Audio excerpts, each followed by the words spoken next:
अस्सलाम वालेकुम। क्या आप ये सोच रहे हैं कि क्रिप्टो करेंसी हलाल है या हराम, और क्या बिटकॉइन इस्लाम के मुताबिक जायज माल है या नहीं? आज हम इन्हीं सवालों का जवाब ढूंढेंगे, वो भी इस्लामिक फाइनेंस और शरा कानून के मुताबिक। अगर आप क्रिप्टो में ट्रेडिंग करना चाहते हैं, बिटकॉइन में इन्वेस्टमेंट करना चाहते हैं, लेकिन ये जानना चाहते हैं कि क्या ये चीजें हलाल हैं और इस्लाम के ऐन मुताबिक हैं या नहीं, तो ये वीडियो आपके लिए। वीडियो को पूरा देखें, क्योंकि वीडियो को पूरा देखेंगे तो आपको सारी समझ लग जाएगी। और अगर चैनल पर नए हैं तो चैनल को सब्सक्राइब करें, वीडियो को लाइक करें और दोस्तों के साथ भी शेयर करें। इन सब सवालों का जवाब हम ढूंढेंगे, लेकिन सबसे पहले और सबसे बड़ा जो सवाल है, ये समझना जरूरी है कि क्रिप्टो करेंसी आखिर है क्या। क्रिप्टो करेंसी एक डिजिटल करेंसी है जो ब्लॉकचेन मेथड के ऊपर चलती है। ये डिसेंट्रलाइज होती है, इसे कोई हुकूमत या कोई एक बैंक कंट्रोल नहीं करता। सारी दुनिया इसकी यूजर है, सारी दुनिया इसकी कस्टमर है और सारी दुनिया ही इसकी ऑनर है।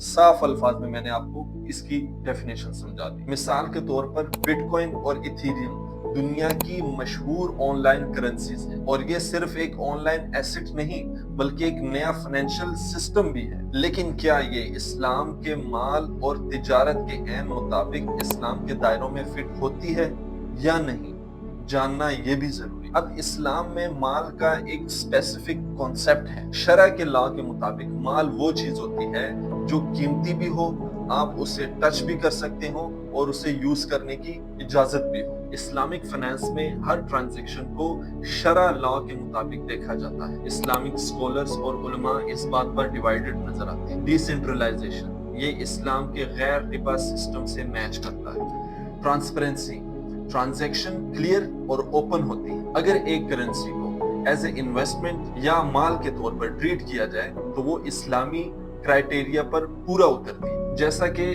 क्रिप्टो में वोलेटिलिटी बहुत ज्यादा है, और इसके अलावा बहुत सी क्रिप्टो करेंसीज फ्रॉड और इंटरेस्ट बेस्ड ट्रेडिंग का हिस्सा बनती है, जो कि इस्लाम में बिल्कुल भी जायज नहीं है। अब कुछ उलमा इसके बारे में ये भी कहते हैं कि क्रिप्टो करेंसी का कोई फिजिकल एग्जिस्टेंस नहीं है, इसलिए ये माल नहीं कहलाता। मैं आपको अब बताता हूँ पाकिस्तान में मुफ्ती तकी उस्मानी साहब का इसके बारे में क्या तज्जिया है और वो इसके बारे में क्या बयान करते हैं। आप सुनेंगे तो आपको पता चलेगा। डॉक्टर मुफ्ती तकी उस्मानी साहब फरमाते हैं कि क्रिप्टो में स्पेकुलेशन और जुए का एलिमेंट मौजूद है, इसलिए ये हराम है।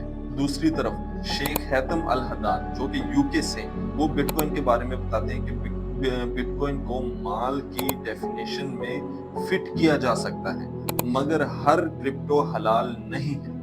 और दूसरी तरफ मुफ्ती फराज आदम जो कि यूके से, वो फरमाते हैं कि जी अगर एक क्रिप्टो करेंसी शरा कंप्लेंट है तो उसे हलाल कहा जा सकता है। यानी अगर क्रिप्टो करेंसी की जरूरत और उसका सिस्टम इस्लाम के मुताबिक हो तो वो हलाल हो सकता है। तो अब तक हमने जो इस टॉपिक का निचोड़ निकाला है कि पाकिस्तान में क्या, पाकिस्तान से बाहर भी जितने भी 57 इस्लामिक ममालिक हैं, उनमें कई बहुत बड़े बड़े स्कॉलर्स हैं जो कि क्रिप्टो को एज अ माल समझते हैं और उसको हलाल भी उन्होंने करार दिया हुआ है। लेकिन उसके मुकाबले में कई ऐसे उलमा हैं और ऐसे स्कॉलर्स हैं जो कि इसको हाई स्पेकुलेशन और गरर के तौर पर देखते हैं, तो उसे ये हलाल नहीं समझते। अगर आप इस्लामिक प्रिंसिपल को फॉलो करते हैं तो सिर्फ शरा, कंप्लेंट, क्रिप्टोस और हलाल इन्वेस्टमेंट मॉडल्स को एक्सप्लोर करें।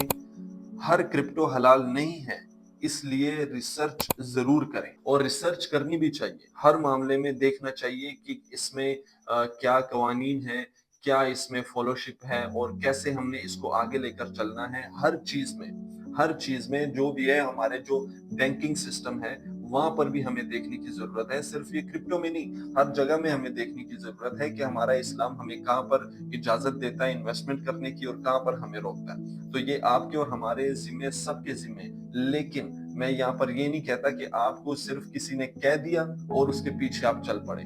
खुद रिसर्च करें, खुद उसको देखें कि इस्लाम इसके बारे में क्या कहता है। किसी के कहने पर ना जाएं। कई लोग हैं, आप जो बंदा खुद एक काम नहीं करता तो वो आपको ये कहेगा कि जी ये हलाल नहीं है, हराम है, पाकिस्तान में ये चीजें आम है। तो आप खुद इसके बारे में रिसर्च करें, खुद इसके बारे में देखें कि कहाँ तक ये चीज हलाल है और कहाँ तक हराम है। तो फिर ही आपको पता चलेगा। लेकिन अगर आप सुनी सुनाई बातों पर चलेंगे तो आप फिर कुछ भी नहीं कर सकेंगे। तो इंशाल्लाह आपसे मुलाकात होगी अगली वीडियो में। मुझे दे इजाजत। अल्लाह हाफिज।